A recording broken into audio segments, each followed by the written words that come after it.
Hey everyone, bless up. This is Karen with Naturally with Karen. And today I want to talk about why all the anxiety. Not just talk about it, but I want to share in the form of storytelling, which is some of the most ancient medicine.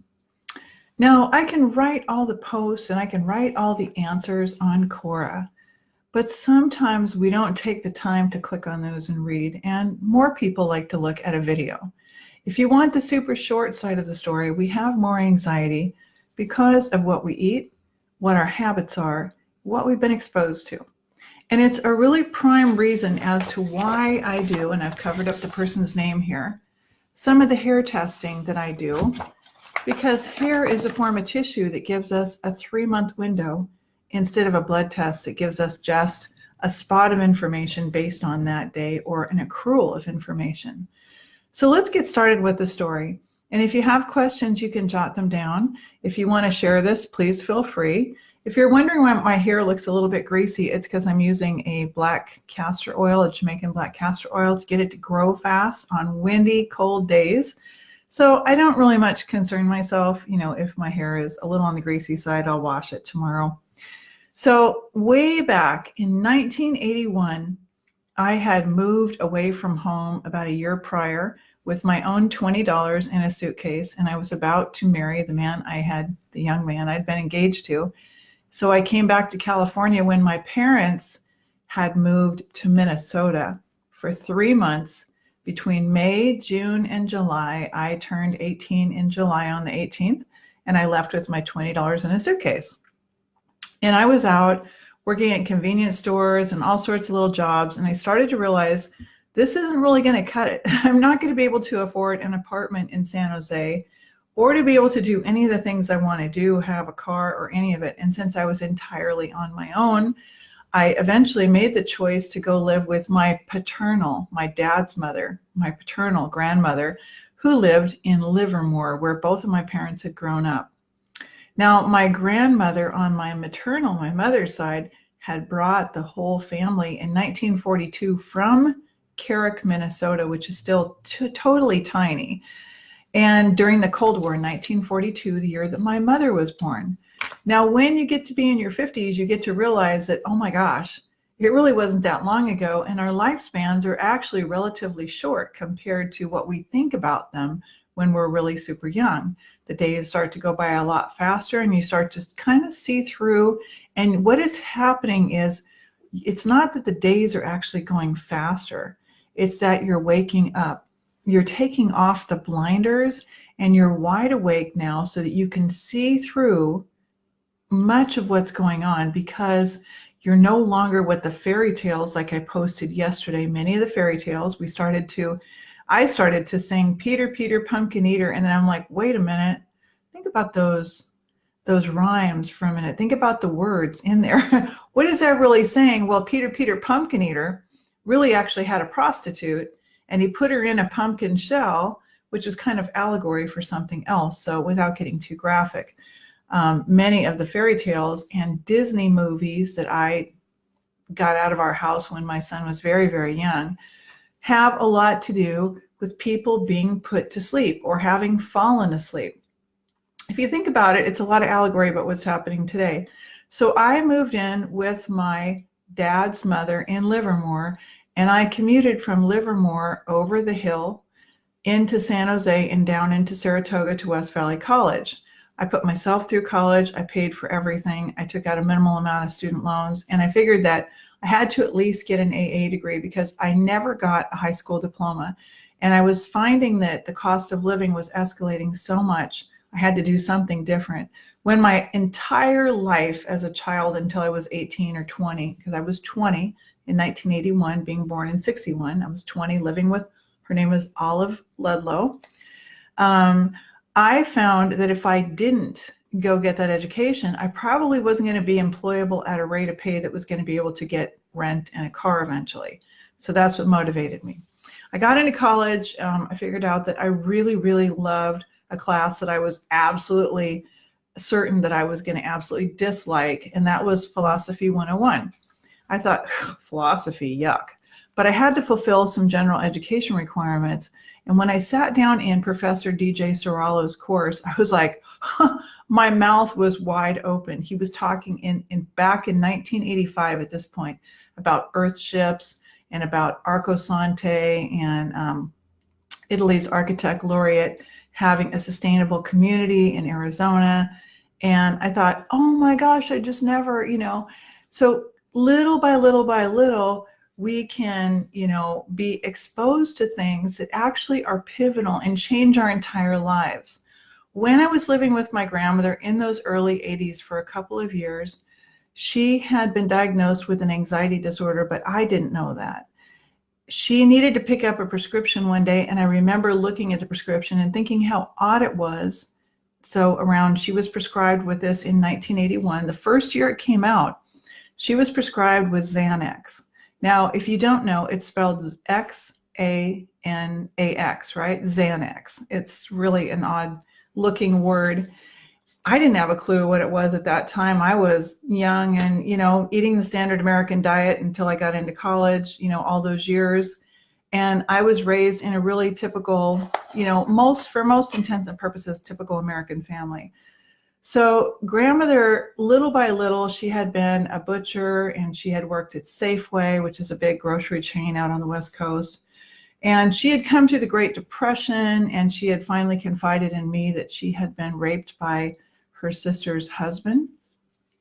And it's interesting because I'm connecting with people through Ancestry DNA, and a lot of the relatives just really had no idea that she fled from, West Virginia, and because she had that situation. So was the rape a part of the anxiety? I'm sure it was a piece of it. But I remember living with her that she would start most of the dishes that she made with onions and garlic. She would always eat onions and garlic. She had a big, huge garden in the backyard. And my step-grandfather, because my grandfather died in 1938, my step-grandfather, Paul Ludlow, her second marriage, was a person that worked at the Lawrence Livermore lab. And for a long period of time, that was government owned. It became more private sector. And they worked on a lot of very secretive, high-level clearance type stuff. And my grandfather, step-grandfather, Paul Ludlow, worked on something called the accelerator, which has a lot to do with Unix systems and computer systems that eventually made their way in the 90s into Silicon Valley, which, was formerly San Jose. So my grandmother, Olive, was prescribed Xanax in 1981. She is with the ancestors now, resting in power, and I respect her and love her so much. So she would that, and she was out socializing. She made all of my dresses, because believe it or not, even in San Jose, California in the 60s, girls were not allowed to wear pants. For a short period of time when I was in school, we could only wear dresses, and we weren't allowed to write with our left hand. Like I'm a left-hander predominantly. We were only allowed to write with our right hand. So the teacher would, either hit us with the ruler, or people have all kinds of stories about left-handedness. So my grandmother was very social, and every Sunday, everyone got together at my parents' house because it was the biggest, easiest house to get together. My parents had moved to San Jose. My dad had worked for Lockheed, which is, government company. He'd worked for FMC, and he'd started as a solderer, and he really worked his way up to owning a commercial HVAC company in San Jose before they left in 1980 and moved to a suburb of Sacramento called Citrus Heights. So my grandmother would bring over these beautiful dresses that she made me. I mean, they were just gorgeous. She was a heck of a seamstress. And if you went into her garage, there was the neatest, most beautiful pantry full of glass jars of her jarred and canned beans and vegetables and everything. So, I mean, she was a little bit worried about earthquakes. And it was kind of interesting because I bet that food would have fed her and the rest of us for another 10 years. She had so much, stocked up, and it was so neat and everything was marked so well. But I remember going into the backyard, and she had these big turtles and these big, beautiful trumpet flowers, and it was California. So now I know, living in the Midwest, what the difference is. And that we had sunny days almost every day. And, winter was really super mild compared to like today it's 55. and windy outside. I just got back in from doing a couple of errands. So she progressively came in, and eventually you never saw Grandma Olive going outside. She stopped coming over on those big Sunday gatherings. So I grew up my whole life with aunties and uncles and cousins and lots of neighborhood children. I still know some of them. And Winona Hennebree Weaver, who's on my Facebook page, who may come on here, we all grew up together. And those big get-togethers were at my house. But I saw something, and it's motivated a big part of my healing and my anxiety courses and the coaching work that I do today. And it changed my life because it started to happen to me. I started to not want to have people come over, to, isolate myself more, but I didn't see it for what it really was. I was like, I was just cool. And living in the Santa Cruz Mountains or the Los Gatos foothills, I was just wanting to be cool. But in truth, I was isolating. And I was doing it for the reasons that I'm going to share with you. Now, my grandmother was taking Xanax, and part of the deal is that I wanted to help out with me being there. She would pack me a lunch to go every day, and I would get in my car and drive about an hour into San Jose and over to the college. So I was doing a lot of commuting for someone who was only about 20, which, it's not that unusual. And then I would also work at my job, and I would come home later at night, and I would get up and do it again, going to school maybe 3 days a week and working 5 days a week. So on the weekend, it was our time to go to the grocery store, and Grandma would always put the Budweiser in the cart. And at one point, I got up the courage to say, because I was so young, Grandma, do you think that's really a good idea, right? So Grandma would have the Budweiser in the closet, and every day she would get up and start the onions and the garlic, and she loved Swiss chard. To this day, when I eat Swiss chard, I think about my grandmother Olive, and she always had it with apple cider vinegar or white vinegar and apples. The way she made it was so amazing. It was always so good. So 2 things that I got from her that were really just always going to stay with me is always starting your meal with onions and garlic. And I don't always do that anymore, but I do that a lot more in the wintertime. I did that yesterday, if you take a look at the dish on my Naturally with Karen page. The other thing is that she was incredibly beautiful in everything that she did, her creativity. But I watched this isolation. So her anxiety turned into what today any rational person would call agoraphobia. Now, Xanax was prescribed, and I know now that we're still prescribing Xanax, and I'm really, really against it. And the reason that I am is because just like Klonopin, it's a powerful benzodiazepine, and it causes a great amount of addiction, and it has a lot of side effects. It's not the answer. In fact, if you look back historically, you're going to see that our people are getting more avoidant, right? I have a lady that was texting me earlier today asking for a massage, some body work on the table next week. And I've realized now as a business person that I really can't just, reach out and make the phone call to that person like I would have years ago, because chances are they're not going to answer. And it might be because she's at work, and it might be because she's legit, she's busy. But it's also because of this avoidant, isolating, anxious behaviors. So we have 3 different kinds of personalities that are anxious, right? That are predominantly. Number 1 is you can see this very, very, anxious, you can see tremors almost. You can kind of see a shaking. You can kind of see the, a lot of the body language. It says, that's really, and I've been there. I've been in the year 2000, I went to the hospital thinking I was having a heart attack, and I was having a panic attack. In part, it was because someone had moved in with me, and it had caused a really big trigger.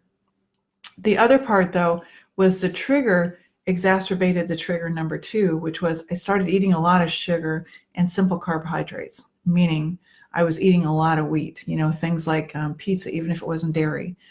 And so doing that really threw me into panic attacks.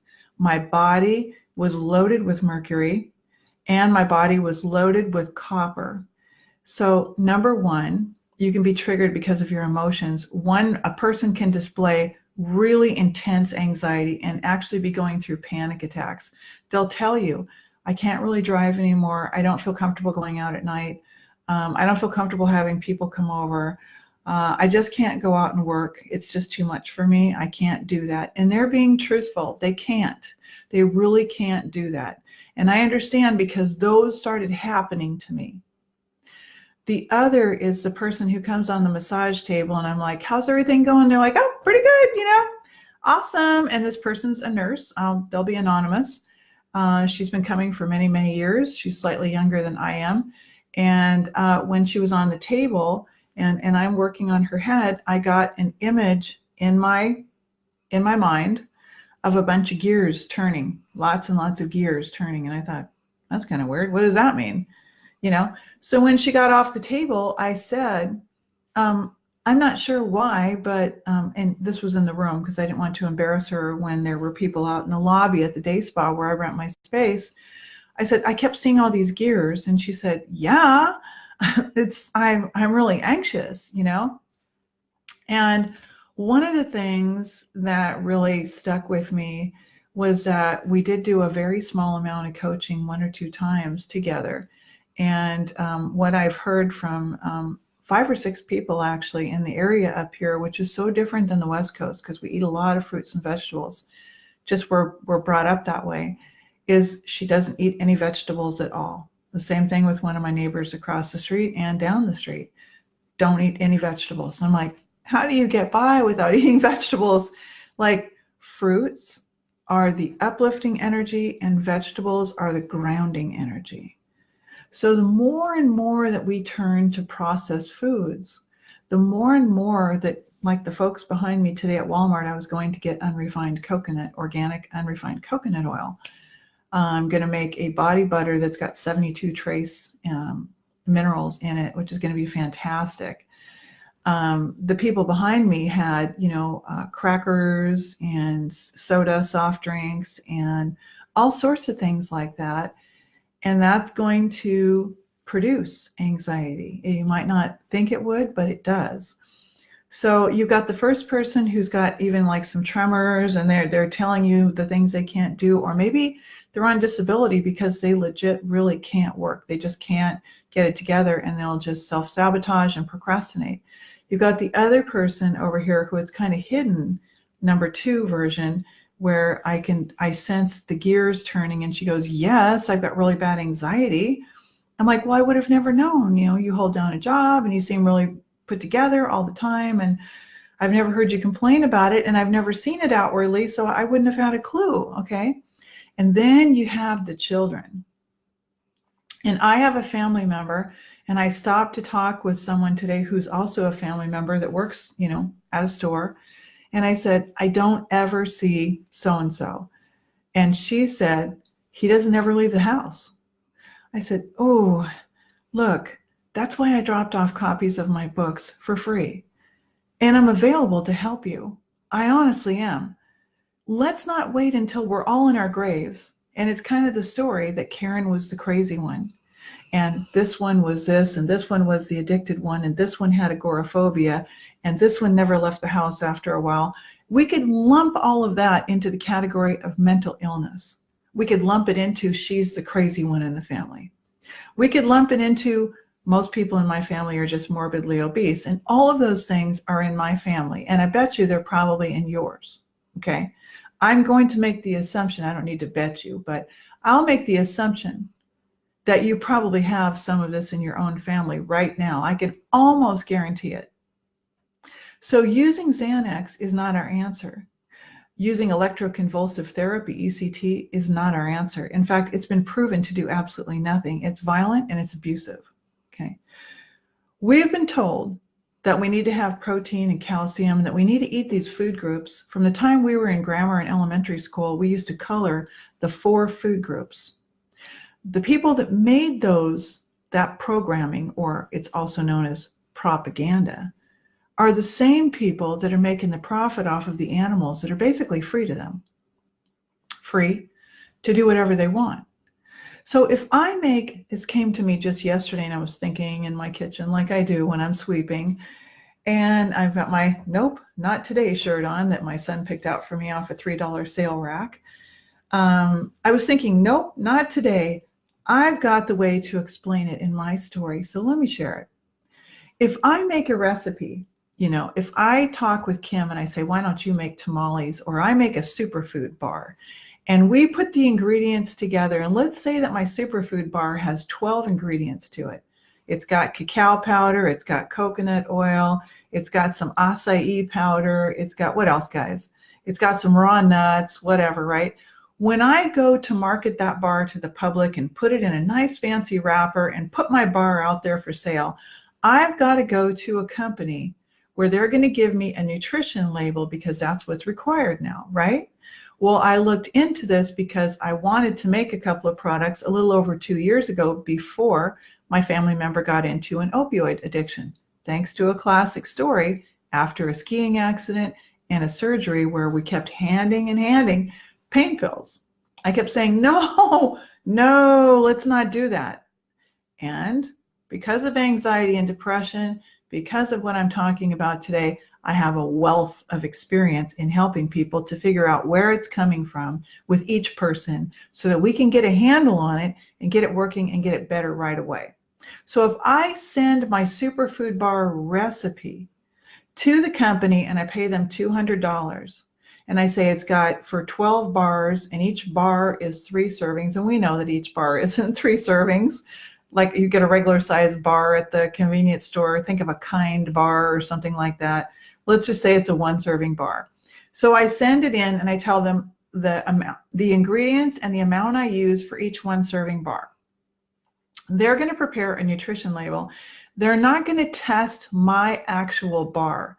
They're not going to take my bar. I'm not going to send them one of my superfood bars or one of Kim's tamales and send it to the company and say, there you go. Now you put it in an analyzing machine, kind of like I do when I do your hair testing, right? Your hair goes to an EPA approved lab and it gets cleaned and it gets put in through a little, a testing unit repeatedly.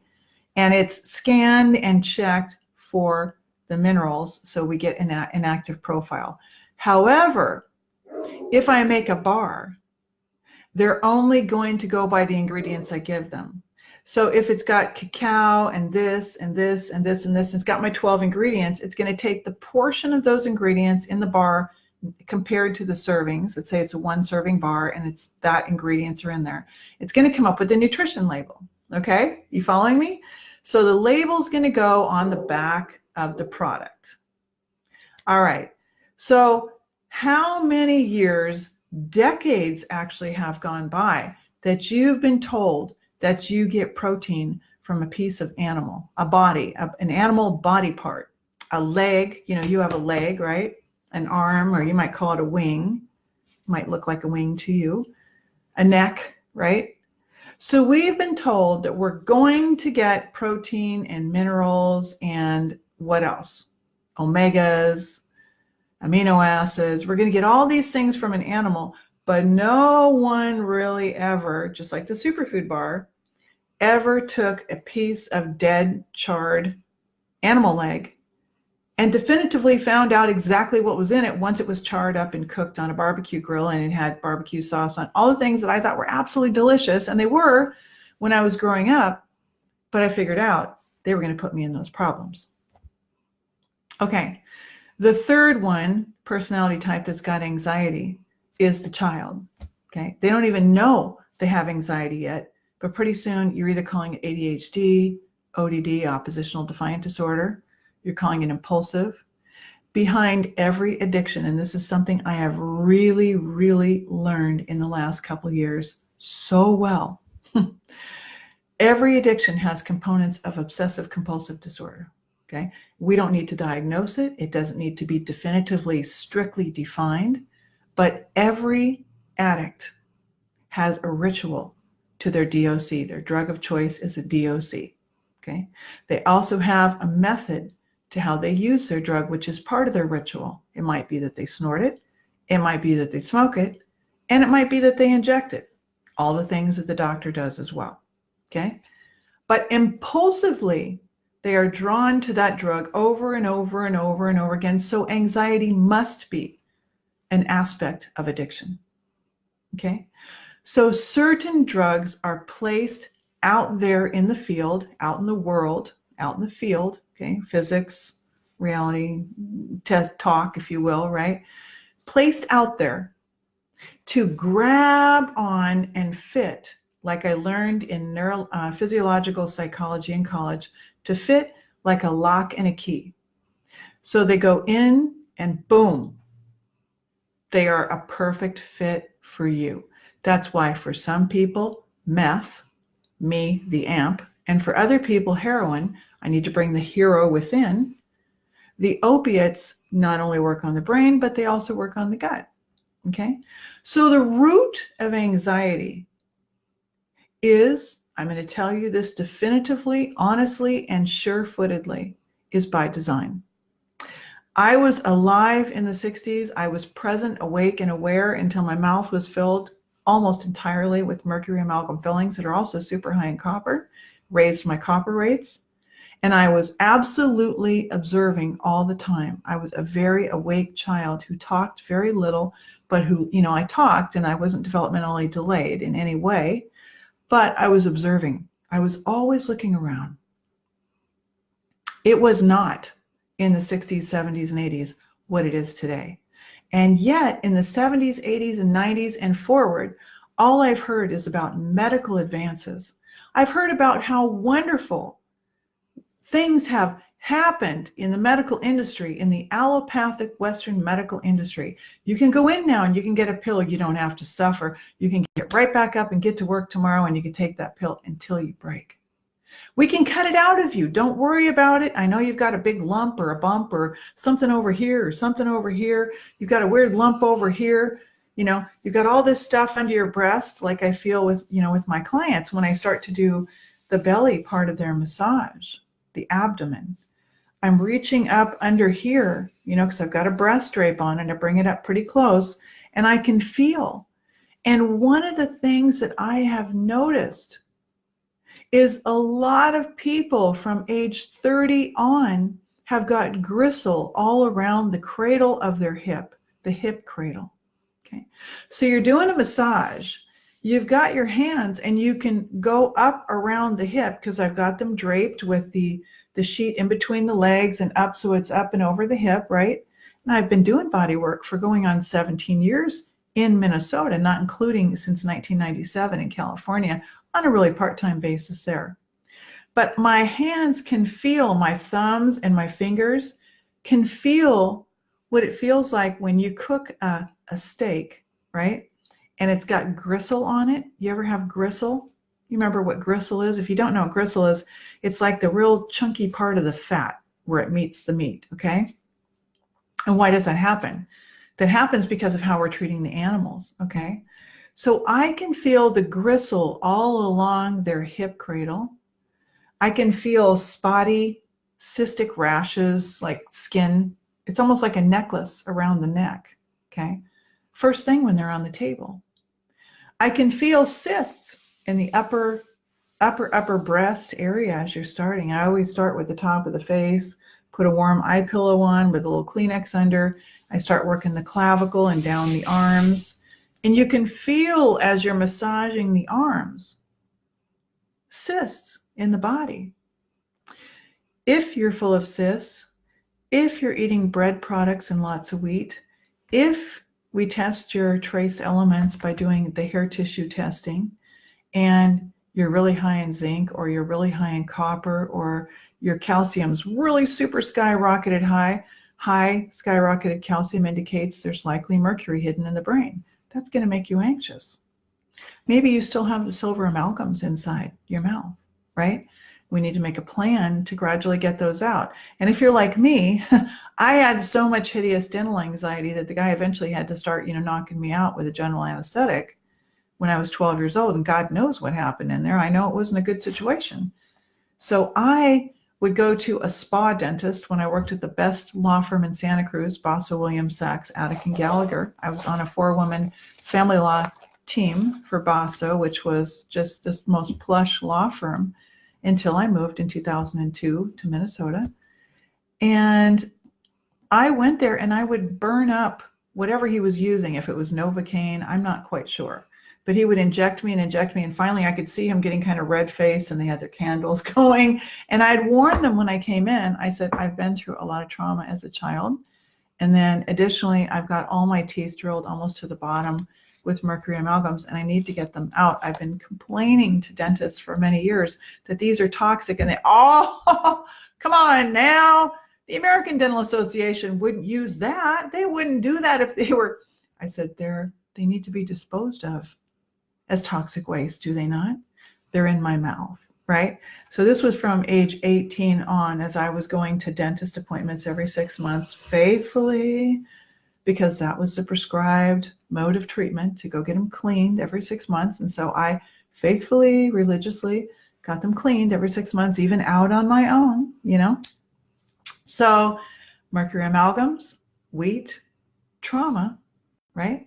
Deficient or excessive trace elements, missing certain things in your diet, your thyroid slowing way down is going to cause anxiety. And there is a myriad of reasons behind anxiety. Now, when my family member cannot finish high school, cannot leave the house, when your family members are agoraphobic, when they're doing the best that they can to take these medications and they're not doing anything besides stuffing the stuff down. Okay. I know, because I came through a lot of trauma, and I went to counseling for years, not to sit and rehash it and rehash it and rehash it, but to say, I just need to have a hand to hold on to. I just need someone to actually hear me when I'm a solo parent in a new community where I don't have any long-term connections to be heard, right? So as I was leaving Walmart today, getting my coconut oil and a couple of other things for the dogs and myself, a man walked by with the cutest little black dog that anyone would have called a mongrel. And I love mongrels. He looked like he was some kind of a Chihuahua little dog mix with just a cuter than ever smile. And there he was. It was a windy day, so I had my vest and my sweatshirt and everything on. And I was coming out of Walmart, about to put my things in the car. And the dog started kind of coming towards me with the car. And I was like, oh, look at you. You are the cutest. I call them all pumpkins, you know. You are the cutest little pumpkin. Oh my gosh. You know, I went over and I petted him, and he goes, this is the dog from hell. And I was like, what do you mean? And he goes, I got to go to work, and I leave him at home, and he just, and I'm thinking he's going to tell me he pees on everything. He chews everything up. He's got a big hole in his couch. And he goes, no, but he whines for like 5 minutes.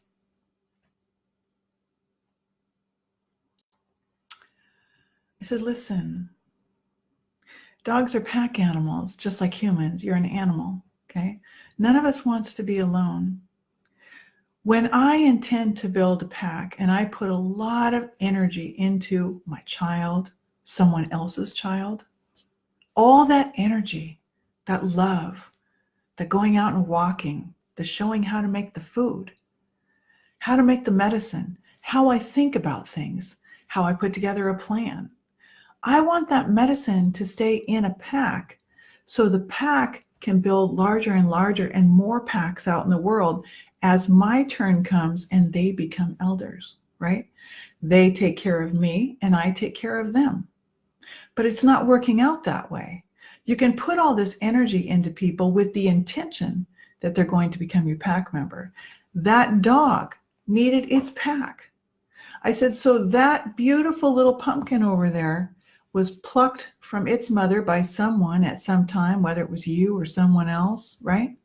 And it was brought into a human home where we assume ourselves to be owners of a pet, right? Is it a pet? I don't know. I think it's a being with its own life. I think it's an animal, and I think I'm an animal, okay? And it's forced to figure out the rules of going potty and pooping and, you know, being shoved out in the backyard. And how come I'm not letting, my mother would have let me back in. It's cold out there. I don't want to sit out there by myself. So I'm going to bark and howl. And I'm going to let everybody know that I don't want to be out here anymore. I want to be inside with my pack. Okay. So it hurts when one pack member is taken and it's put into another pack that's never going to, most often, appreciate it. So when it's really young and fluffy and cute, oh gosh, we just dote all this attention on it. But what happens when it's like fire?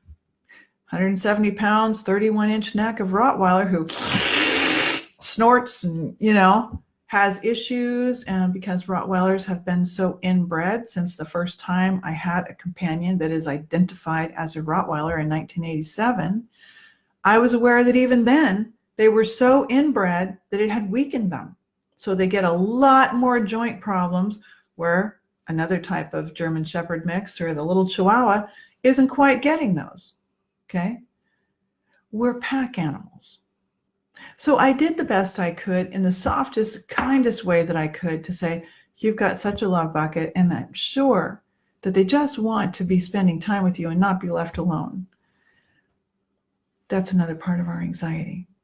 My grandmother was blindsided. She would always, come up with the back of her hand, and she'd always kind of, I don't know if your grandmothers ever did this. I can't really do it on the video for you, but I'm kind of doing it on my hand. So the back of her hand, she kind of, give you that kind of a thing.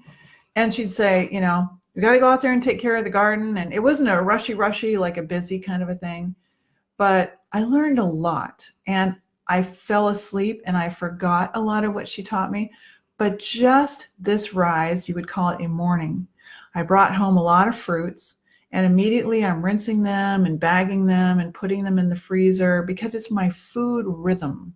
It's how I move with my food. It's how I make sure that I and the pack, because I'm feeding 4 people on my own, 4 beings on my own, 3 dogs and 1 human, and one of them very, very large, and one of them medium, 95 pounds, and one of them very small, which is 5 pounds. The reasoning for anxiety is being exacerbated and increased because of what? Because of the amount of radiation that we're taking, and unbelievably on a therapeutic level. You've got to radiate your breasts so that you can check and see what's wrong with them. We don't radiate breast tissue. There's mammary glands in here, or not. I have insufficient mammary gland tissue. That was part of the live stream yesterday, but you don't radiate breasts, okay? So you want to reduce the amount of radiation in your house on a allegedly therapeutic level. Radiation, mammograms, scans, x-rays, dental x-rays. Even most of your dentists have started to cut that back, okay? So what I do with coaching is I want my client to start with the wellness forum at naturallywithkaren.com. It's free. It only takes you about 5 to 10 minutes, depending on how fast you type.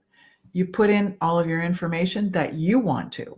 If you want to give me a ton of information, I love that, because it gives me the full flavor before we meet through the screen or in person at my shop. You click submit, it goes to my email as soon as I find it in my email and I have a moment. Hey, I got it. Would you like to get started? Okay. If you are watching this either on my Facebook page or on YouTube and you're like, that really sounds like me, I'd love to do a half an hour and figure out really the real root causatives of my anxiety, then don't hesitate to say I offered you a special, and we'll do your first ever half hour. This is a one-time offer. Anytime. You can call it the plus 30 offer, plus sign and 30. For new clients only, please, okay? $30 instead of 95. We'll sit down for half an hour. Maybe one is all you need. Maybe you need more than one. I don't know. Maybe you have questions about the hair test and you have questions about your specific type of anxiety. I told you there's lots of manifestations, but we went over just 3 of them. We went over some of the reasonings why people get very anxious, okay? So I'm going to look and see. Christy, my father had, oh gosh, okay. Christy says her father has, or had, past tense, agoraphobia. And I was explaining that I have black castor oil in my hair. It was a windy, cold day. And so if it looks like it's a little bit greasy, it's from the castor oil. So I did, nope, not today, because what I meant in putting this on for this live stream today was not only to keep warm because I had to go stand outside for a while, but it was also because we're not willing to accept that medical advances, this evidence-based is a big pet peeve of mine. Are you a doctor? Did you go to medical school? No, not today. I have common sense.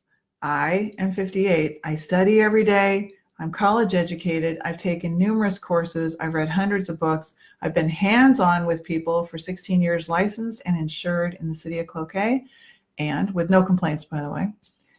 And I've done a hell of a lot of study, and I've healed myself, and I have testimonials. That's me. I never wanted to be an allopathic doctor. So if we do not return to the old ways, we're headed for disaster. That's got to be patently obvious.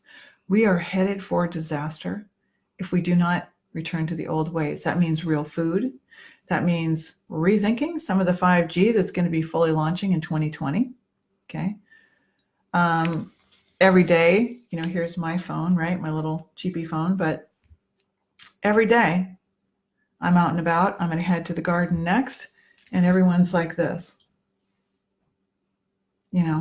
Get that phone off of your head, please, because it's seeking an antenna all the time. That's what radio frequency means, RF technology or technology, right? It's looking for a signal. Everywhere I go, people are like studiously looking about taking care of things on their phone. I mean, they're looking down so much. They're sitting in their cars and looking down. This is a major distraction. It's an addiction. It's a cell phone addiction. And I have to wean myself from it too, because then I start getting anxiety. What if I didn't check my phone and somebody was texting me for an appointment because they have access to 2 emails, messages on my 6 different Facebook pages, messages on my text, and messages on my voicemail. So, I mean, it's like an hour in the morning and later for me to quickly check all those things to make sure that someone doesn't feel like I would feel, which is, geez, she didn't really get around to me very timely. Maybe I don't matter to her, because we all tend to take things kind of personally, right? When it comes to breaking down anxiety, it's good to do a coaching session, okay? So the coaching session, Christy, I'd really recommend that you think about this, because if that's been in your family, it's not just a genetic thing, there's more to it. You can do it. All you have to do is, hit me up by filling out your wellness form. Go to naturallywithkaren.com, naturallywithkaren.com. Click on the coaching tab. Underneath, it'll say wellness form, and you get a choice of a human or a canine, a human or a dog. Click the human form, and it'll open up a form. You'll fill it out. Try not to rush it too much. Really fill it out good, because I'm going to read that for free on my time. You're not paying me to read that. That's my gift to you. I want to know as much about you as I can. And so click submit. And before you shut down the lid, because this has happened about 5 or 6 times, and it stopped sending it, and then I didn't get it, and then they had to redo it because it was lost. 5 or 6 times out of, well over 100. Click submit. Wait till it shows that it's sent. Your internet could be lagging for a minute. Then close the lid. Look for an email from me that says, oh, you want to do the +30, your first consultation. What do you want to do it about? Do you have a certain subject you want to cover, or just kind of in general and see what we see? And okay, sounds like a plan. So +30 is the code. I don't care if you're watching this, in 2020, you can still use that. So that's a special thing on this video for a first-time client for 30 minutes coaching. Instead of $95, it'll be $30.